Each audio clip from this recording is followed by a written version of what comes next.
An oft-used phrase when someone is making a critical mistake is called digging your own grave. Well, for Detroit Lions, they are watching the Packers in essence dig their own grave, and they're not complaining about it.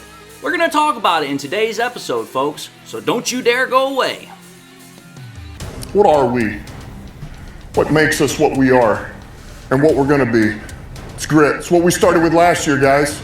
Doesn't matter if you have one ass cheek and three toes. I will beat your ass. Can definitely compete with the big dogs. 10-5 end zone touchdown Detroit Lions. You guys are unbelievable, man. I'm telling you. We are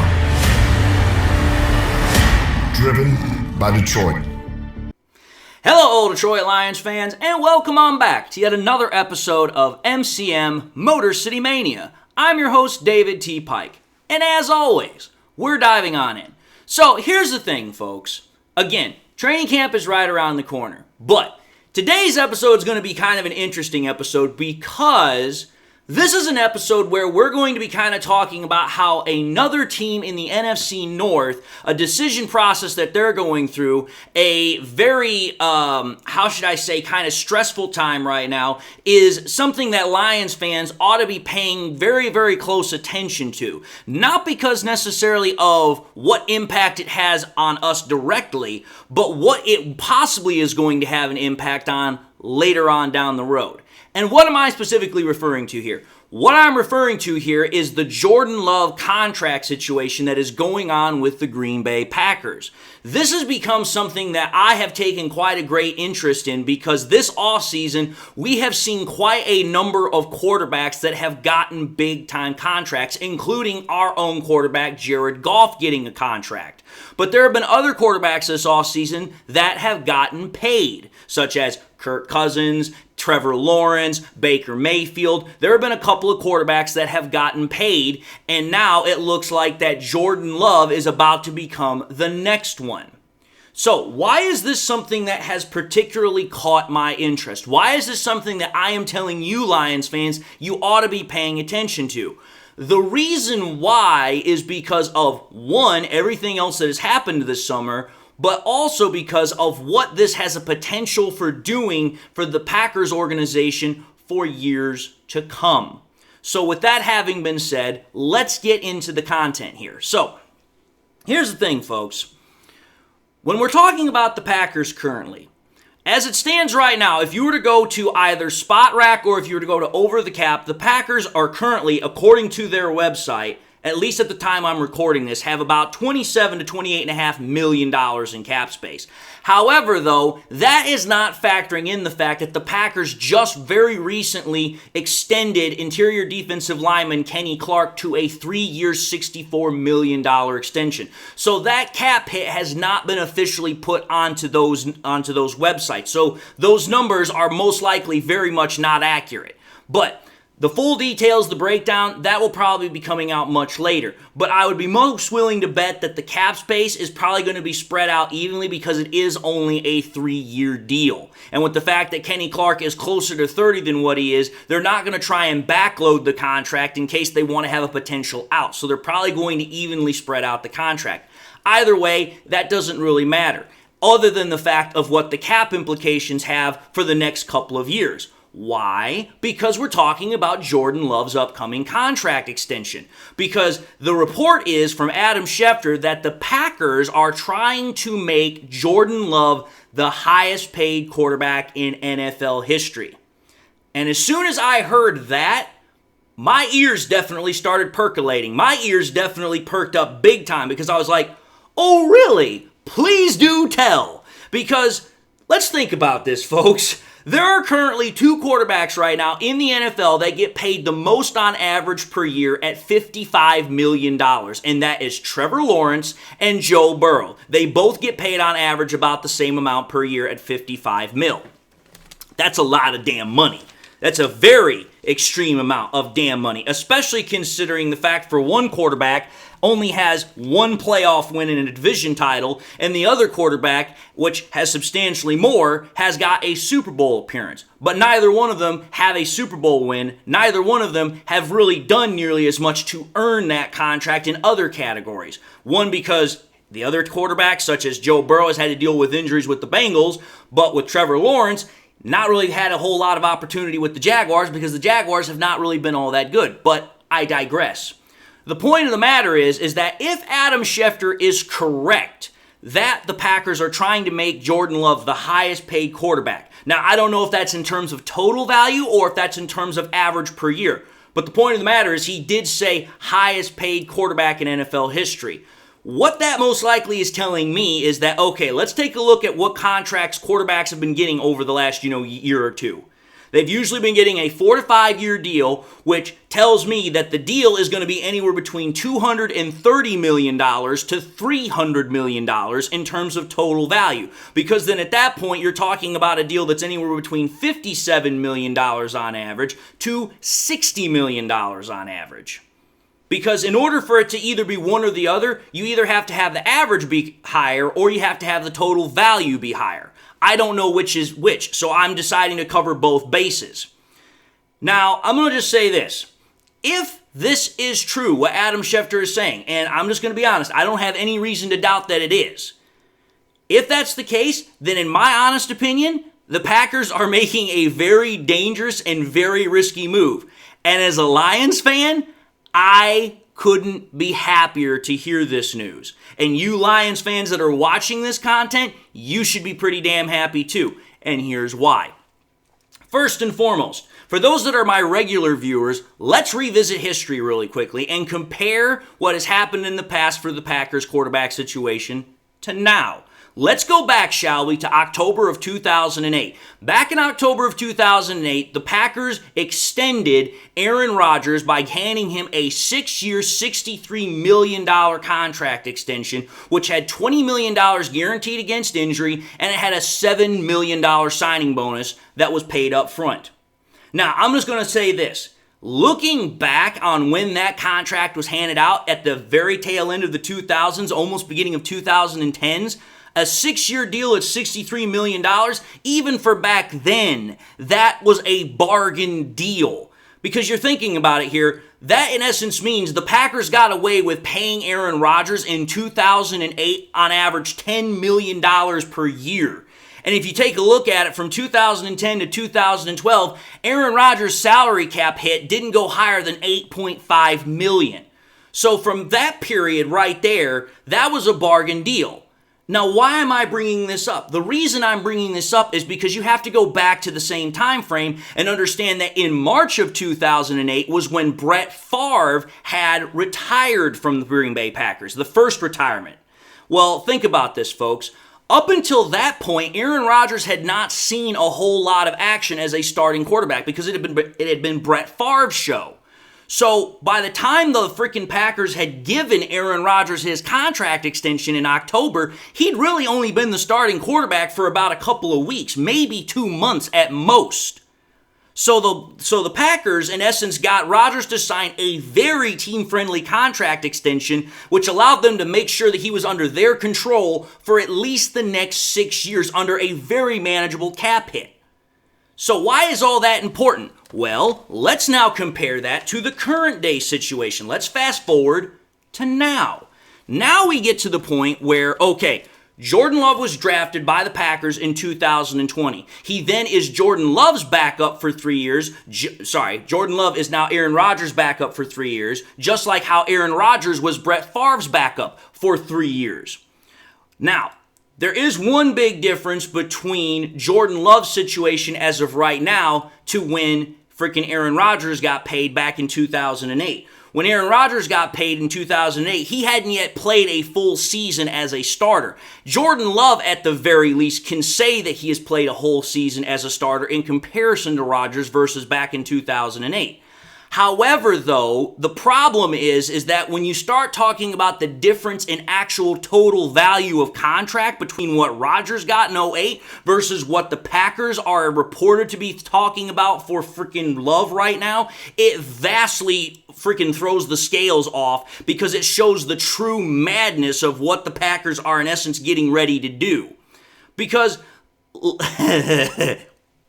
let's just say the Packers do indeed make Jordan Love the highest paid quarterback in NFL history. Let's just say they do that, which I will laugh my butt off if they do. But if we're being 100% totally honest, they are basically doing this only off of 8 to 9 games of elite quarterback play. That is a very risky financial investment because let's call it for what it is. If you take a look at the first half of the season that Jordan Love was the quarterback for the Packers last year, it was average at best. It wasn't until the second half of the year when Jordan Love and the Packers really freaking got turned up. They really got everything going for them. Well, here's what I'm going to point out here. Even though the Packers went on a tangent at the very end of the year, you go back and you take a look at some of those games. It's not like the Packers were necessarily blowing out opponents. They were winning games, yes, but it wasn't like they were just absolutely decimating opponents. They were just winning solid ball games. Well, what I'm trying to get here is this. Aaron Rodgers, when he got paid, it was quite plainly obvious very early that Aaron Rodgers was going to do something very good over the next portion of his career, which even as a Lions fan, that's hard for me to say, but I can acknowledge it. But with Jordan Love, we are literally talking about only 8 to 9 games of actual elite work here. That is a very, very, very small sample size before you start talking about the contract that the Packers are supposedly going to give him. Because let's think about this. Let's compare Jordan Love's rumored contract value or deal to the other most recently paid quarterbacks that have gotten very similar deals to what Jordan Love is supposed to get. Trevor Lawrence, like I said, he's now tied with Joe Burrow for the most money per average per year. Trevor Lawrence has a freaking division title and a playoff win. Jared Goff, who just got paid, 3 division titles between the Rams and the Lions, has 5 playoff wins, 2 NFC Conference Championship game appearances, and a Super Bowl appearance. Lamar Jackson even has 2 division titles, a playoff win, and an AFC Conference Championship game appearance. Then you take a look at Jalen Hurts, who just recently got a deal, I think it was a year or so ago. He has a division title. He has 2 playoff wins, has an NFC Conference Championship game appearance, and also a Super Bowl appearance. What does Jordan Love have? 1 playoff victory. That's it. That is all he has. He doesn't have a division title win as a starter. He doesn't have anything other than 1 playoff victory. Now, granted, it was a great playoff victory against the Cowboys. Not going to take that away. But that's all you have. You have 8 to 9 games of elite quarterback production and 1 playoff victory. And the Packers are, in essence, wanting to, break the bank. They're wanting to, sell the farm based on that. That, to me, just sounds absolutely ridiculous. It sounds asinine. Because out of those 4 quarterbacks that I just mentioned, the value that they provided to their ball clubs when they at least got signed was at least justifiable as to why they got the contracts that they did. But I have a simple question here. How in the hell do you justify handing out a $250 million contract to a guy who has only played elite football for half a season? How do you justify that? How do you justify handing out $250 million based off of 8 to 9 games of elite play? I don't see how you can possibly justify that. Because let's look at this as a Lions fan. Let's take a look at the comparison with Jared Goff. Since Jared Goff and Jordan Love, they play in the same division. Over the last 2 years, Jared Goff has done more than earned what he needed to do to get that new deal. If you take a look over the last 2 years, so 2022 and 2023, Jared Goff had the 9th best passing completion rate out of all active quarterbacks. He had the 2nd most passing yards out of all quarterbacks, 3rd most passing touchdowns. He had the 5th highest passer rating, 2 winning seasons, 2 playoff wins, and like I said, an NFC Conference Championship game appearance. With the Detroit Lions, I might add. So you're talking about a quarterback that in 3 out of the 4 categories that are statistically the biggest reasons why a quarterback gets paid, he's top 5 in. 2 of them he's top 3 in. He's got 2 winning seasons, which is hard for a Detroit Lions quarterback to do because Detroit Lions quarterbacks have not been, over the last 20, 30 years, been known to have a lot of winning success. And has 2 straight playoff victories and went to the NFC Conference Championship game. Yeah, I would say over the last 2 years, Jared Goff did more than to earn his contract that he got from the Detroit Lions. Absolutely earned it. But again, we're talking about the Packers here. The Packers are talking about potentially giving Jordan Love, again, according to Adam Schefter, this kind of a contract where we're talking about freaking breaking the bank. And again, I get it. I get where people are going to try and make this argument here because, Jordan Love had an awesome second half of 2024. He led out of all quarterbacks in terms of passing touchdowns. He was absolutely on fire. I get it. I've heard it all before. But a half a season of production at an elite level does not a $250 million contract make. It does not work. There's no way you can reasonably justify handing out that much money based off of 8 to 9 games of stellar performance. That's just nuts. Now, if that weren't bad enough, let's now factor in the maturity factor here. Because twice now, Jordan Love has kind of pushed the Packers organization to get what he wants. Because let's think about this. Back when there was the whole conversation about whether Aaron Rodgers was going to stay in Green Bay, whether he was going to leave, whether he was going to retire, nobody knew what the hell Aaron Rodgers was going to do. I don't even think Aaron Rodgers knew what the hell he was going to do. But the point of the matter is that Jordan Love told the organization, he's like, listen, either I become the starter or I want out. Because he was tired of sitting behind Aaron Rodgers. He wanted a chance to play, which that I can't necessarily fault him for because it's like, listen, they drafted him in the first round. He wants to play. He wants the opportunity to show what he can do. So I can't necessarily fault him too much for that.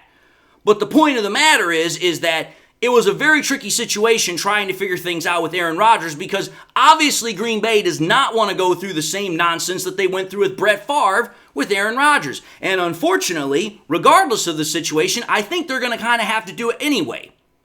So there's that first thing that freaking Jordan Love did. But now we're having the situation where Jordan Love, per the Packers' own GM, said that he will not practice with the team until he is paid. I'm just going to say this for what it is. This is an absolutely stupid move, and it is detrimental for a quarterback to make. You want to know why? Quarterbacks are the most overpaid position in the game of football right now. They are the most overpaid. You take a look at starting quarterbacks right now, the quarterbacks that almost have done nothing are getting paid mega deals. But yet you have a quarterback over here that knows he's going to get paid. Let's just call for what it is. There's no way in hell the Packers are going to let Jordan Love walk out that building and go to the free agency market. No chance in hell.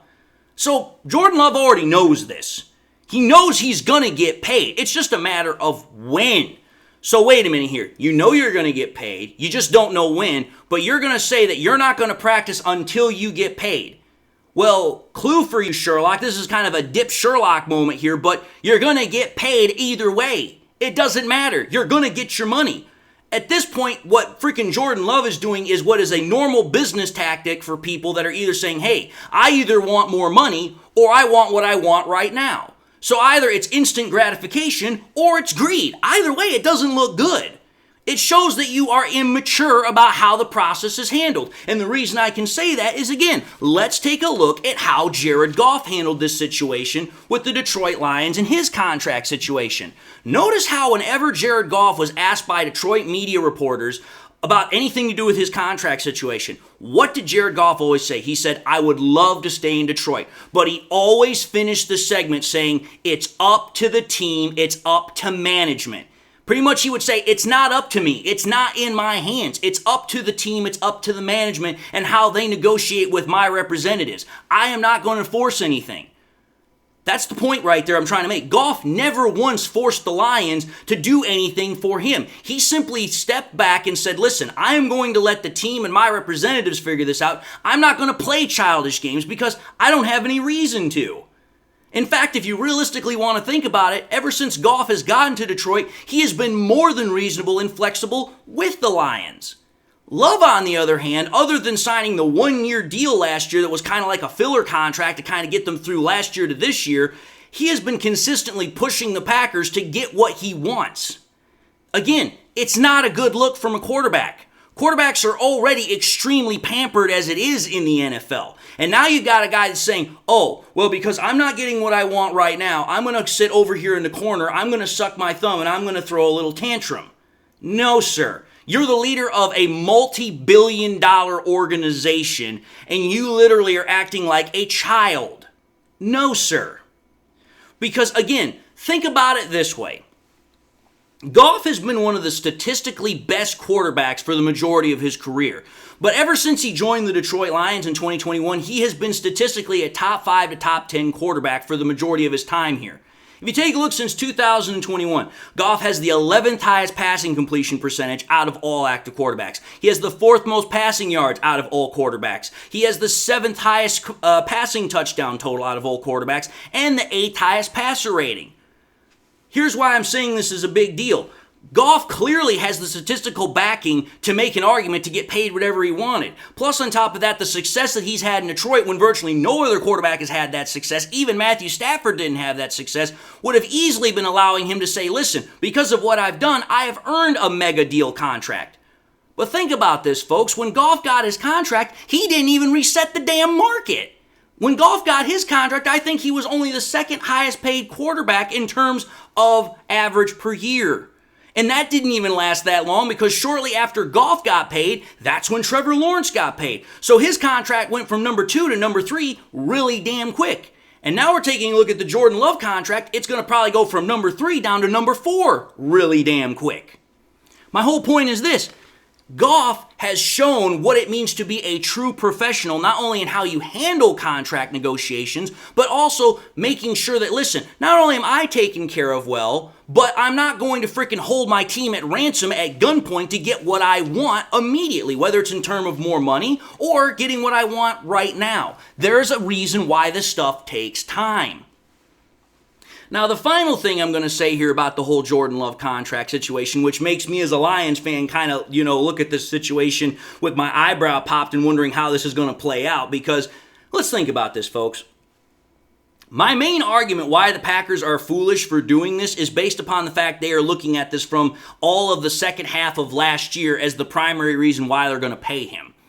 Well, let's think about some of the worst quarterback signings in NFL history to date. Let's go back to Brock Osweiler. Brock Osweiler in freaking 2015 did a splendid job over the second half of the season for the freaking Denver Broncos. He then took that second half work that he did with the Broncos, cashed it in for a 4-year, $72 million contract with $37 million of it guaranteed by the Texans. Texans instantly regretted that deal. Take a look at what happened with Nick Foles. Nick Foles made a very great situation for himself when the Eagles went to the Super Bowl and won the Super Bowl against the Patriots. Oh, what happened? He hits the free agency market. He gets paid a 4-year, $88 million contract with $50 million of it guaranteed by the Jaguars. I don't recall freaking the Jaguars doing anything with Nick Foles. So that was a deal they instantly regretted. And then let's talk about the granddaddy contract of them all. Let's talk about Deshaun Watson's contract after the Texans traded him to the Browns. The Browns instantly handed him a 5-year, $230 million fully guaranteed contract. Ever since Deshaun Watson has gotten there, he has done virtually jack crap. He's virtually getting paid to almost do nothing. So think about it, folks. What I'm simply trying to say here is this. The fact that the Packers are willing to make such a massive financial investment based only off of 8 to 9 games of total production, the Packers can do whatever the hell what they want. It's their money. But me as a Lions fan, I'm looking at it and I am just chuckling my butt off because I'm like, dude, you guys are literally putting yourself in a very, very precarious situation because if you spend all this money, you're going to have to figure out all these other contracts that are eventually going to start coming up. Plus, on top of that, because you're paying so much money now for a quarterback that's only done 8 to 9 games of solid production, what happens later on when, oh, by the way, his cap number is going to go up, and then, oh, you've now got to try and figure a way to replenish the rest of the roster with other good talent. You're going to have to hope and pray like hell that your draft picks that you've done over the last couple of years really pan out for you. And I'm telling you this right now. I've taken a look at some of the Packers' last draft classes. They haven't exactly been the most stellar. They sure as hell aren't Brad Holmes' level. That's my whole point. To kind of wrap this whole thing up, the Packers are really putting everything they have in Jordan Love, and they're hoping and praying like hell it's going to work. And this is all based off of 8 to 9 games. I'm telling you this right now. I'm glad it's not my butt that's on the line. I'm glad it's not my money that's paying for this, because there's no chance in hell I would have ever made an investment like this, nor would I even dare try to make an investment like this unless I saw it happen again. A half of a season worth of production, like I said, does not a $250 million contract make. But anyway, folks, I'm going to end the episode here, and I'm going to say thank you all for watching yet another episode of MCM Motor City Mania. If you like what you saw, by all means, I highly encourage y'all to watch the next episode. If you also enjoyed the episode, I also encourage y'all to do one of these 3 things. Like, comment, and subscribe to the channel. If by chance you subscribed in the past and you forgot to do so at the time, or you just subscribed and you not had a chance to do so, again, I highly encourage y'all please to subscribe. But I also want to make sure you hit that bell notification icon as well, so that way you guys never miss any more content that I push out. Also want to encourage y'all to share the content with your Lions friends and family members. Share here on YouTube, share it on Twitter, share it on Facebook, share it anywhere and everywhere you can with everybody and anybody that you can. And with that being said, again, I hope everybody has got something in their life that makes them happy, makes them smile. I hope y'all are doing well. I hope y'all enjoyed the content. God bless. And until the next time we meet, I'll see you all in the next episode.